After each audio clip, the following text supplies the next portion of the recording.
5টা দেশের খেলোয়াড়দেরকে ভিসা দেয় নাই ইন্ডিয়া। কমপক্ষে 10 থেকে 12 জন প্লেয়ারকে ভিসা দেয় নাই। তার মধ্যে যুক্তরাষ্ট্র আছে, ইতালি আছে, ওমান আছে। এখন ভিসা কেন দিল না? ভিসা দেয় নাই কারণ হইল এই প্লেয়ারগুলা পাকিস্তানের বংশোদ্ভূত, এর কারণে তারা ভিসা দেয় নাই। তারা কিন্তু পাকিস্তানি না, তারা কিন্তু ওই দলের জার্সিতে খেলতেছে, কিন্তু তাদের বাবা বা দাদা বা চাচা এরা মা এরা পাকিস্তানের বা পাকিস্তানের সাথে কোনোভাবে সংযুক্ত, এর কারণে তারা ভিসা পায় নাই। একবার চিন্তা করে দেখেন যে ভারতের কর্মকর্তা যারা আছে তারা কি পরিমাণ গোবর খায়। সকালবেলা কতখানি গোবর খায়, সন্ধ্যায় কতখানি গোবর খায়, আর দুপুরে খায় হলো গরুর মুত।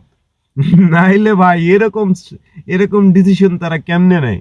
হ্যাঁ, যে তা আর এক দেশের বংশভূত হইলেও তারা ভিসা পাবে না ইন্ডিয়া দিয়ে খেলার জন্য। মানে এটা কোনোদিন ভাবা যায়? মানে কি বলবো, আপনারা একটু কমেন্টে বলেন।